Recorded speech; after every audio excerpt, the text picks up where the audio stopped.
all the background noise. So hopefully you were able to hear that. And I think I got it down now. So long story short, that was kind of about, as I was alluding to earlier, the origin of insulin resistance.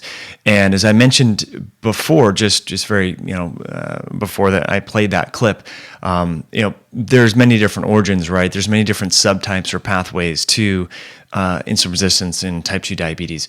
And we talked about that a lot with Dr. Jason Fung when he was on the podcast back in April. It's not just one disease. There's many routes to gain weight. There's many routes to become insulin resistant. There's many paths to cancer and other ailments, neurologic disorders. Diabetes is no exception. And researchers are alluding to this idea that diabetes can have different subtypes.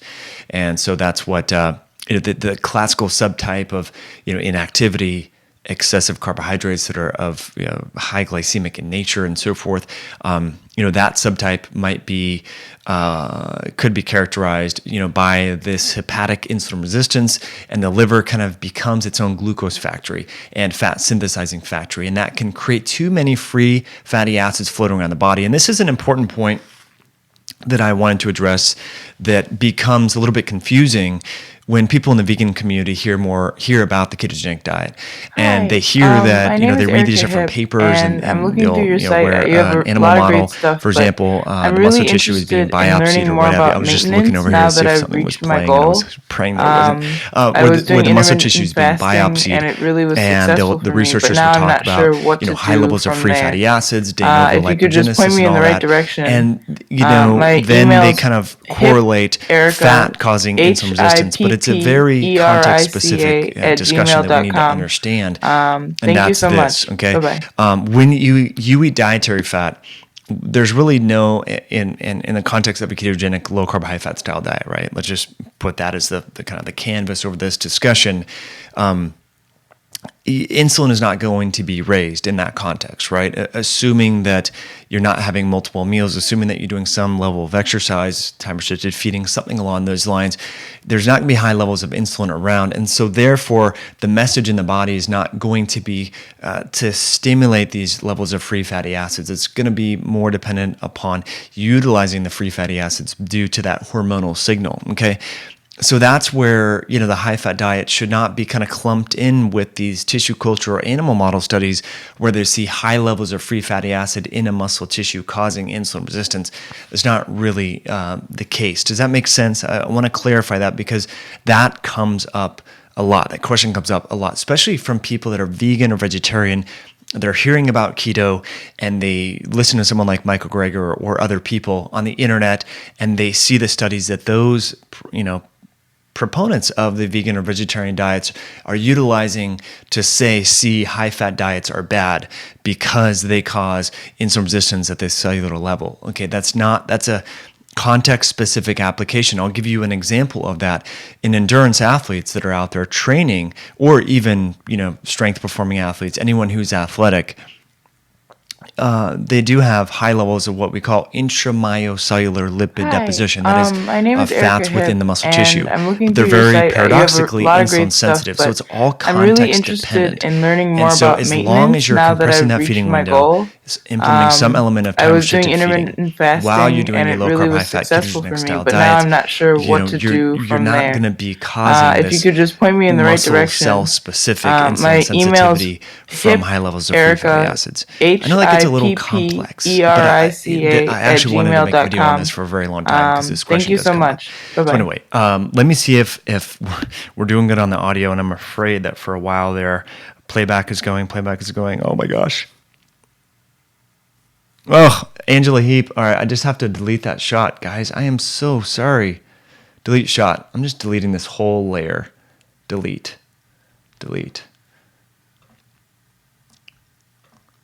Ugh, I apologize. And this is going on in the background too. Whew. All right. Are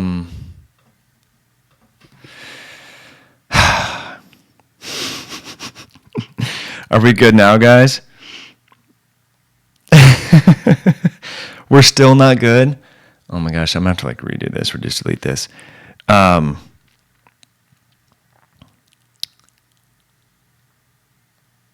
BA, are we doing good now? Oh, so embarrassing.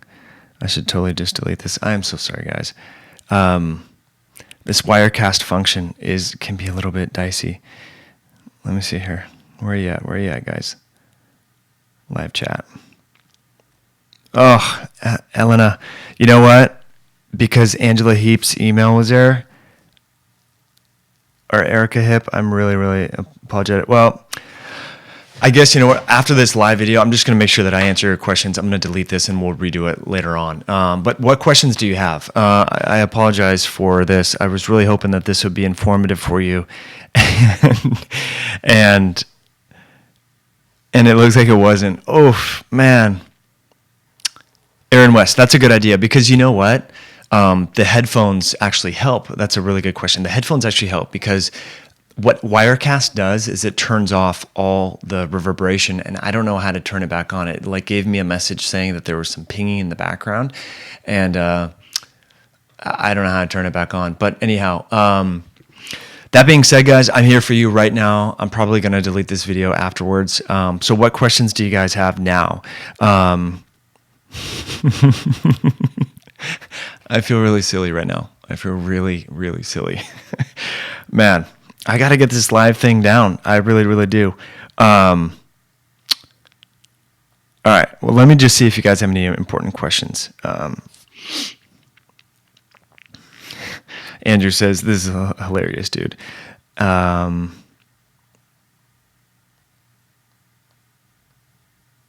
All right, you want to hear more about, Mary says she wants to hear more about insulin resistance, the origins of that. Yeah, so that's a really good question, Mary. I'm so glad that you're still here. I'm going to have to trim this really a lot. So the origins of insulin resistance, there's a lot of different ways, as I was trying to allude to earlier, that we can become insulin resistant. In the classical model, what people will talk about is this idea that combination of inactivity, high glycemic, high refined carbohydrate style diet, poor sleep management, stress management, those type of factors will create this kind of hormonal and metabolic milieu wherein we become resistant to insulin's messages. So that's one side of the coin. The other side of the coin that I've talked about a lot in the book Belly Fat Effect was this idea that our microbiome perturbations from the food that we eat. So here's what's funny, and I'm so glad that you all are still with me. What's funny about this is the same food, the same high glycemic processed food that causes insulin resistance and metabolic aberrations, that also simultaneously causes perturbations or imbalances in our gut microbiome. And not only that, but not only the imbalances in our microbiome, but our gut bacteria and the intestinal layer, that single cell layer that separates literally vomit and poop from our entire body. It's called the gut epithelium. We refer to this as leaky gut or intestinal permeability. So check it out. You go to McDonald's, you have French fries, you have a Coke, you have a burger with a bun and all these different processed foods and things along those lines, right? So yes, they're high glycemic. Yes, they're highly refined and all that, but also, friends, these foods change the microbiome. They cause your gut to be more permeable, and then you're getting leakage of pro-inflammatory compounds that trigger the immune system. And it could be, here's the catch, and I talk about this a lot in the book Belly Fat Effect, not promoting that necessarily right now, but just want you to understand, should you want to take this conversation further for yourself. Here's the thing. So we think about insulin resistance being food derived from high glycemic carbohydrates, but could the process of becoming more insulin resistant actually be due to the body becoming more inflamed? So check this out. If I stimulate your immune system by creating intestinal permeability, by causing you to absorb bacterial inflammagens from your GI tract, that's going to ignite your immune system. Your innate immune system, when activated, it releases things called cytokines, interleukin 6, TNF-alpha, interferon gamma, interleukin-1 beta, all these different pro-inflammatory signaling cytokines. Guess what they do? They induce insulin resistance. For example, TNF-alpha, tumor necrosis factor alpha, used to be called cachectin because it caused cachexia. When do we see cachexia? In obesity and cancer, in diabetes, right? So we've viewed all these different ailments, weight gain, inability to lose weight, type 2 diabetes, blood sugar imbalances. We've viewed these disorders, if you will, through the lens of metabolism and just myopically focused just on metabolism, when it might be more of an immunologically derived problem. Does that make sense? It sounds crazy. You're like, well, wait, what do you mean by that? And so this is why when I work with clients, and if you're interested in setting up a consult with me, link is below. Just go to courses.highintensityhealth.com. I like to work with people to help them better understand the origins of their problem. And so once we understand the origins, we can course correct with diet, nutrition, lifestyle interventions, and so on. So that's the thing. So there's this whole field of immunometabolism, and that's the intersection between metabolism and immunity. So I have this hypothesis that one of the main reasons why the ketogenic diet is so effective for weight loss, it's not just about insulin and leptin and all that. It has to do with the immune system and the fact that ketones are inherently anti-inflammatory. They turn on this anti-inflammatory signaling hub called the NLRP3 inflammasome. I know it's a big tongue twister. Go back and check out the show that we did with Dr. Jong Ro it's about almost 2 years ago now. Crazy, 2016, when we really ramped up kind of video production on this channel. So check that out. I think that's part of the reason why so many people benefit from fasting, from keto, from time-restricted feeding, and also from exercise. We'll talk about in an upcoming book how exercise is a great way to induce autophagy that a lot of people are chasing or seeking, and trying to achieve autophagy from time-restricted feeding or fasting. So does that help? I know, Ann, you had a question there. Tracy says, thank you for your important information. Appreciate that, Tracy. Mary says you want to hear about insulin resistance. We just talked about that. Beth, it's fixed now. I feel so silly, guys, that the audio was messed up. Man, this, I tried to do these things by myself, but I'm just going to have Sam with me every time I do this. Finally good, Janet says. Anthony says, I actually feel like Eric Gibbs' question about sticking points. Yeah, okay, so Anthony. And Anthony and Cindy, anyone else that was listening, do you think I should trim out that section where that message from Erica was repeating? Just let me know in the comments. I would love to know your feedback. I respect your feedback, so just let me know. Cindy says, I love your smile. Cool. So yeah, Erica had a great question, as some of you had heard, because it was repeating, and I apologize for that. The question was, okay, so I've kind of lost the weight that I've achieved, the body composition, the amount of muscle mass to fat ratio that's good for me. How do I maintain this? And is maintenance different from weight loss or fat loss? And it's a brilliant question. You know what? I mean, it really depends on how aggressive the weight loss was, if someone was in a big calorie deficit, how much exercise they were doing. In my eyes, weight loss and maintenance are kind of in the same area, right? Where it's like, if you're maintaining, I mean, you're still burning, you want to be burning fat for fuel and building muscle. Obviously, the programming of your training might be a little bit different. But, for maintenance, it's one of those things where I think you can be a little bit less strict in the sense like you may not have to track everything to a T. You can be a little bit more flexible in your dieting. That doesn't mean going to fast food joints. That doesn't mean eating pizza. That doesn't mean having a cheat meal every day, right? That just means instead of tracking everything, instead of making sure that you don't eat past 5 p.m. or 6 p.m. or whatever to make sure that you're fasting for 16 or 18 hours in a day, this just means being a little bit less rigid, and so but it depends, on your person. I think we need to know thyself, right? For me, for example, I'm not trying to burn fat, necessarily lose a lot of weight. I'm actually trying to gain. I'm always trying to gain muscle, right? This is just like a male thing, I guess. I want to be like 195 pounds, and I have certain weights I want to lift and all that sort of thing. So for me, like I'm trying to like throw in extra meals periodically, right? But if I notice that my face is looking chubby, if I notice that my pants are, feeling a little bit tight, things along those lines, then what I'll do is just like fast 1 day a week. On off days or rest days, like today, Friday, for example, I'll skip lunch, and just have like kind of a late breakfast with some protein. Like we just had, let's see, so we have a crock pot going. We had there was cabbage in there, there was carrots, and there was a brisket. It was like, gosh, it was expensive, like $35 piece of meat, grass-fed, pasture-raised and all that sort of stuff. And, tastes absolutely amazing. We just, this time of year, the slow cooker and the crock pot in our house is like on all the time. And, yeah, so that's my deal, right? So it's just 2 meals a day on a rest day, whereas on an active day, 3 meals a day. So let's just take, for example, Erica's very great question. let's say, for example, when she was losing fat, she was just having one meal a day, right? And she's hit this maintenance phase. She's striving to make sure that she's putting on muscle mass and having strength in the gym. Maybe then she would switch it to 2 meals a day, right? For example, or have a protein shake in there, one major meal and a protein shake. So whatever you're doing for your fat loss, for your maintenance, so long as you're physically active, you can just keep things where they're at or increase energy intake or throw in an extra meal on physically active days. Do you see what that is? And the idea with that is, depending upon how much weight you had to lose, your body's resetting, right? A little bit. And actually, like when we lose weight, our resting metabolic rate goes down. As a side note, and I'll get back to it in a second, when we're overweight, a lot of us will think like, oh yeah, my metabolic rate is slow. I'm just fat because my metabolism sucks. Actually, resting metabolic rate is correlated with your body, weight, right? So the more that you weigh, the faster your metabolism is. That doesn't mean that you're going to burn more fat for fuel, but just means your metabolic rate, your body's thermogenesis is upregulated, and you're burning sugars or dietary fat, but you're not really burning your own body fat, and that's where exercise can create that pivot in which fuel is being preferred.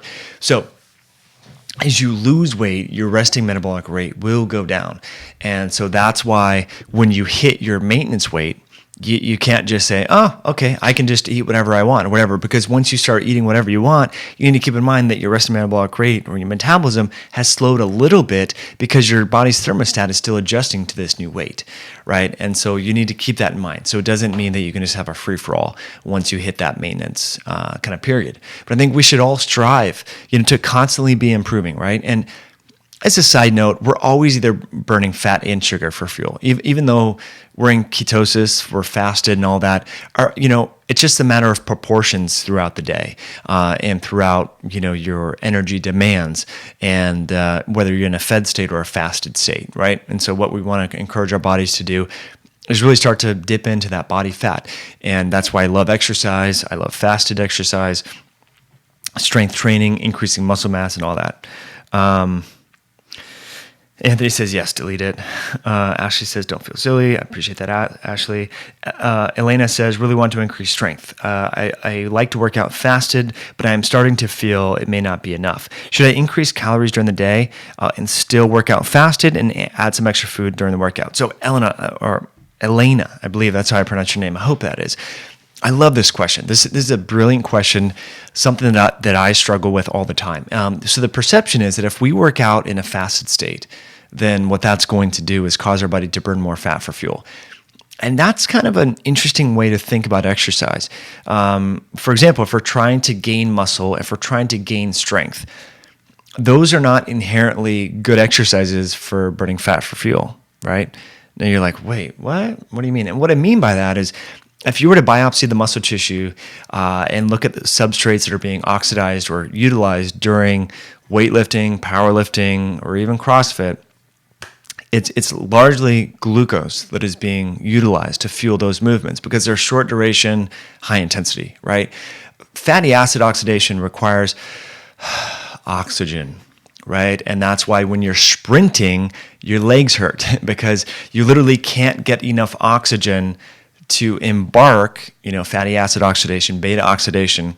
So the body is splitting sugar in half, utilizing, pyruvate and so forth, and for energy. And basically what you're getting is a lot of lactic acid, as a byproduct of that. And that's why your muscles literally hurt and burn.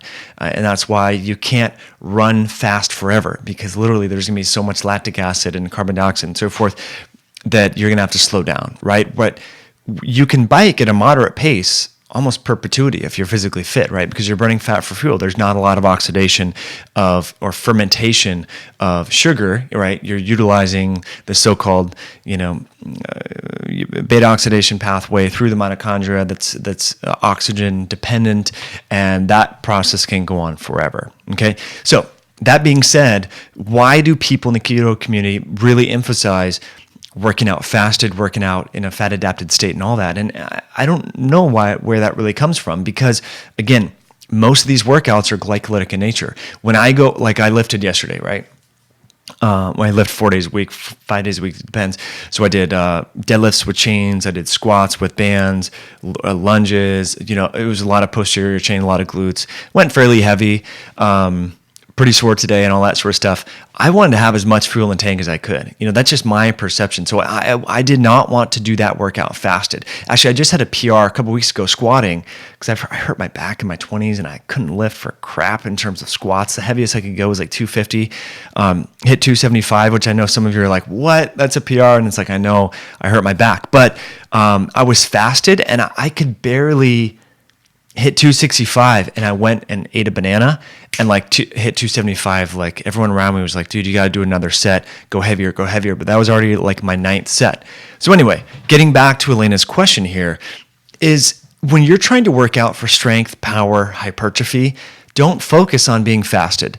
Fasted exercise is a way to kind of enhance fat burning.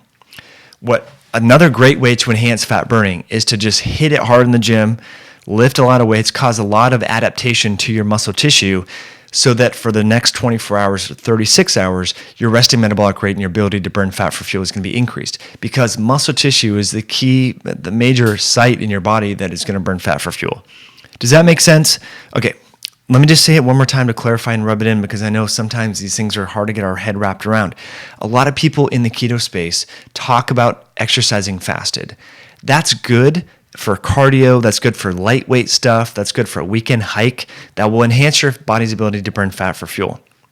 But when you're doing short duration, high intensity, glycolytic, sugar-based exercises that are great for the body, squatting, deadlifting, power cleans, overhead presses, bench presses, back rows, pull-ups, those are glycolytic in nature, meaning that what is fueling your muscles during that actual time, that workout, is glucose.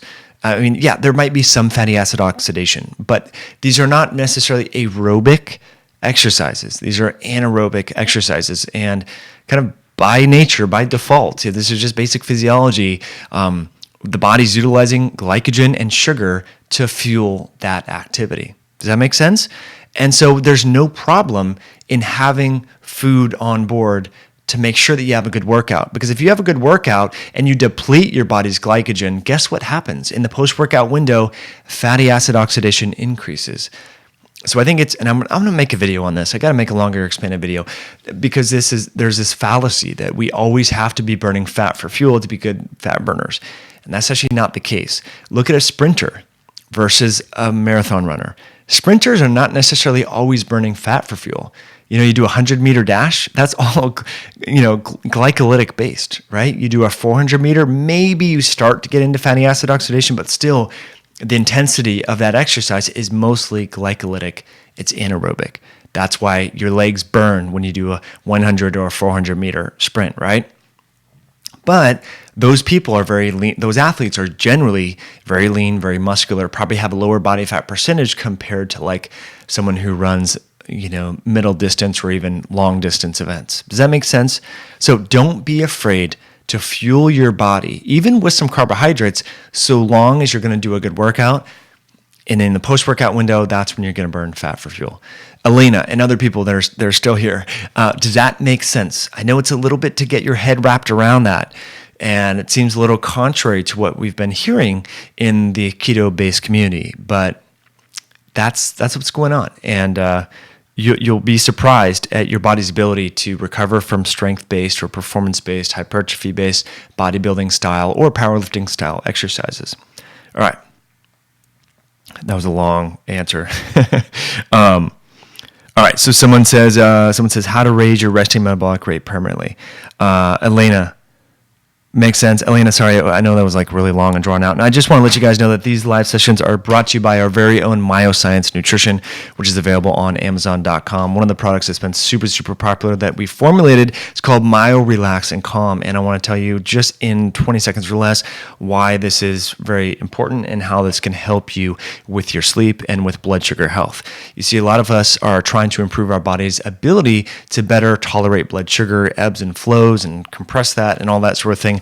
a key intracellular nutrient that we can't really get from food is myo-inositol. Myo-inositol has a lot of different benefits in the brain as an intracellular signaling molecule, as well as in the body for its ability to improve blood sugar health. And that's a key ingredient in here. So myo-inositol, L-theanine, taurine, GABA, and magnesium. So it's great for an electrolyte, but it's also good before the evening time. So if you just go to myoscience.com, or this product is also available on Amazon for under $40, that's less than $1 per day, you can get better deep sleep. And there's been already some reviews on Amazon, people using their Oura Ring, showing that when you just take this formula, it's a powder. Follow my wife on Instagram. We frequently share tips about this before bed. It can really enhance your sleep. And sleep is so important for improving your blood sugar and ability to burn fat for fuel. So wanted to let you guys know about that. Now, so how do you increase your resting metabolic rate permanently? This is a great question. How do you do this? I'm going to do it right now. Get up and you move around, okay? So a lot of us have sedentary jobs. A lot of us drive a lot. A lot of us are on the computer and all that sort of stuff. And that's a great way to slow down your resting metabolic rate. The easiest way to increase your resting metabolic rate is to do a lot of what we call NEAT, non-exercise associated thermogenesis. So that's getting up every hour, just moving around. That's taking the stairs. That's walking to work or riding your bike to work or school instead of taking the bus or the subway or whatever. That's just getting up every hour for a minute. That is how you increase your resting metabolic rate.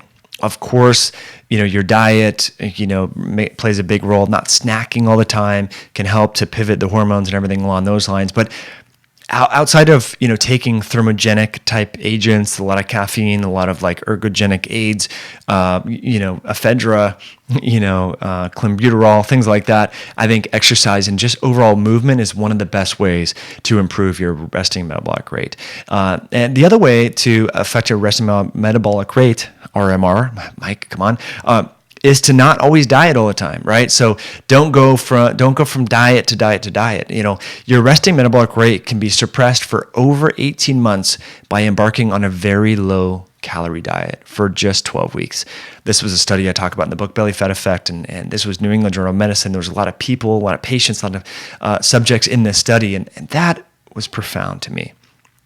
So again, you can suppress your resting metabolic rate by always dieting, going on this diet, going on that diet, bouncing around, and to be honest, when I saw this whole carnivorous diet movement going on, and I'm going to say some good things about it here, but I was just thinking again, oh my gosh, this is just another diet.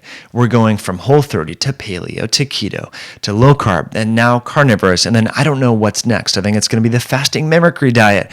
Nothing against Walter Longo, but it's like, how many times do we need to hit our stubborn heads with a hammer to realize that jumping on the latest and greatest diet is not the solution to long-term fat loss and muscle gain and overall health, right? And so as long as we just eat real whole foods that are in season, we're going to be okay. But I wanted to talk to you about the carnivorous diet in context. And you'll be impressed with me, guys, because some of you know that I've been poking a little fun at the carnivorous diet, but I think it can be applicable for individuals who have gut health challenges. And I had a coaching call with a client yesterday who had a lot of GI issues, trying to work on energy and building muscle and getting that vitality back. And there were some organic acid tests that he had run through another practitioner, and all the markers suggestive of small intestinal bacterial overgrowth and yeast overgrowth were high. And you'll be proud of me for those of you guys that think I'm always promoting vegetables. But I said, you know what? I'm not going to tell you his name and just say Frank. Frank, I don't know if you've experimented because he's done keto and all that. And I said, I think a carnivorous diet would be helpful in this context for at least 45 days. And he was like, I've been kind of, I've thought about it, but I'm not really sure if I really want to do that. And I thought, look, this is a great application to minimize, take away all the variables, to do the, creme de creme elimination diet. See, is it a food issue? Is it something else going on? And so again, that's where these different diets can be, very regimented diets, like no vegetables, no plant matter, only meat, right? You're reducing all the variables, and you have a lot of, you're controlling the situation. So again, I'm not saying that everyone should do this. I'm not saying that no one should ever do it. I'm just saying that the context is king, and that's what we talk about on this channel. I think some people shouldn't do keto. It depends on where you're at, right? I mean, I'm super biased, as you know, pro keto and all that, but there's some people where they say that they fast for 10 hours and they have a headache. It's like, all right, well, we might want to start you on low carb paleo, get you moving a little bit more and then kind of ease into this keto thing. So anyway, I just want to share that with you guys because I know some of you have been wondering why I'm not all over the whole carnivorous thing. And again, it's not that I don't eat meat. It's not that I don't make bone broth. One of my first videos on this channel was cooking pig's feet, chicken feet, fish heads, and something else. I mean, that's the bone broth that I used to make all the time. Anyway, guys, someone says, yeah, 10-minute walk after a meal does wonder for your blood glucose. Love that. And we did, I don't know if you saw this. We did, Elena says she loves Myo Relax and Calm. Elena, thank you so much. I would be super, super grateful if you could leave us a review on Amazon. Just like what you just put right there would be amazing. That would be super, super helpful. All right. So Sarah says she does 72 hours water fast after being a sugar addict. Took you 72 hours. That's great. So I would just say, Sarah, on that one, water fast can be super helpful. Absolutely. No question. There's a lot of benefits to that. But again, we can get into this thing where someone says, how do you increase your resting metabolic rate? If we do too many of these fasts, we can suppress or decrease, albeit temporarily, our resting metabolic rate. So I would just encourage you, and if that's helping you in the right direction, if that's helping you get a better understanding of what true hunger feels like. For a lot of us, we've lost that message because we've never had to experience true hunger before, which is crazy. So keep doing it. I'm not trying to tell you not to do it, but just keep in mind, that doing too many fasts back to back to back like that can slow down your resting metabolic rate, right? And it's just a natural adaptation of the body. So just understand that and know that going into it, that fasting can be a great tool, but it can be overutilized. And that's why I love exercise, right? And if you have exercise as a foundation, you're going to know what your lifts are in terms of strength, and you'll know that like too much fasting, for example, for me, I start to lose strength. And so I got to think like, well, I'm not getting any younger, right? So I don't want to lose strength before 60 or 50, whatever, something along those lines. Like I want to prioritize strength. I can always fast later. And I do a lot of time-restricted feeding, and I fast in context. Like last week I was in Toronto. I told you guys, gave a talk at JJ Virgin. There was a Designs for Health Mastermind.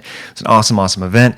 But I didn't have control over my food. So I fasted for 2 days straight and then just had one meal a day for the last 2 days. It was like a 4-day trip, right? So that's where you can kind of leverage the power of fasting, but work it into your schedule so that you're not being too restrictive and stuff like that. So that's just how I do things. And I'm not saying you should always do that. Just an example, guys. I'm not the expert here. I'm just trying to share with you some things that I found to be helpful over the years. So let's see here. Got time for a couple more questions here. Someone says TKD, which is, I don't know TKD. Should I know what TKD is? Can you tell me what TKD is versus, so I think she's saying cyclical keto versus TKD. I don't know that one. Let me know. I'm waiting.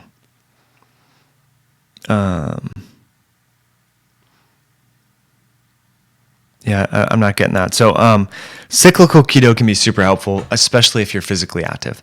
And so what does that look like? That just means on days that you're more active, you have more carbohydrates. That's it. I mean, I don't have any macros to give you. There's no unindustrialized human on planet Earth that tracks their macros. It tracks things with a calculator. Your body is not an internal combustion engine. You're a complex organism that cohabits, your cavities, your intestinal cavities are cohabited by microbes and yeast and parasites and viruses, right? And they're eating the food that you're eating as well. So I'm not a huge fan of tracking macros. I'm not a huge fan of saying like on this day have X number of percentage of your energy intake from this thing, the next switch it to 80% or whatever. Look, I mean, if you're doing this for a disease, you have epilepsy, for example, you have GLUT1 deficiency disorder, you have a type 1 diabetes, you have cancer. Okay, that's a whole nother conversation. But most of you are just trying to lose a little weight, trying to get more energy, have a little bit more mental clarity. During the seasons when carbohydrates are seasonally available to our local environment and you're physically active, have more of those. In times of the year that they're not, like we're coming up in the winter, guess what? You do a little bit more, longer fasts. You have a little bit more animal protein. You have a little bit more animal fat because that's what's available in our environment, because vegetables are not growing unless they're being grown under plastic or being shipped in from South America or wherever in the world, right? So that's just a new way of thinking about it. It may not be the most popular.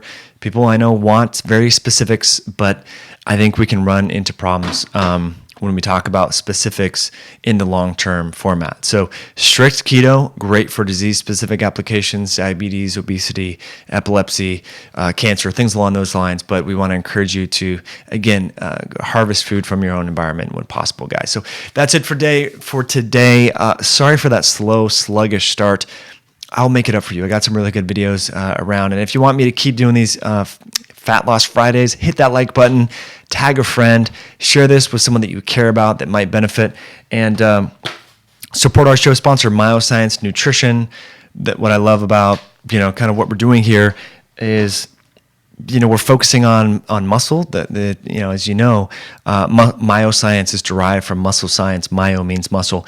Trying to prioritize muscle and strength, and understand and recognize that the body's, the organ of longevity, as many people have talked about, including Gabrielle Lyon, is skeletal muscle. Skeletal muscle is where insulin resistance starts and ends, friends, and mostly in the legs. Those leg muscles can become insulin resistant from sedentary activity, from not squatting, not deadlifting, not lunging. So guess what? You got to move. You got to go out and walk. So my challenge to you this weekend is to get out. And if you haven't done any squats or deadlifts or lunge base or hip hinges, go out and do something like that. Just go to the gym. You can go in your backyard. You can just squat onto a bench, 20 repetitions. You got to get those legs strong. A lot of us focus on abs. But you know what? When you're walking around in public, no one sees your abs. They see your butt. And your butt muscle can be very big and metabolically active. And when our skeletal muscle in our legs become sedentary and saggy, guess what? We become insulin and leptin resistance. So the whole premise of myoscience is to support muscle tissue and blood sugar and prioritize health, but also give your body's muscle an edge. So that's it for me. As always, appreciate you being here. We'll catch you on another video down the road, and I'm super sorry that it took so long to get started. All right, guys, I'm going to sign off. Have a great weekend. Catch you soon. Bye-bye. We're still here, I know. Stopping the stream right now. Stop.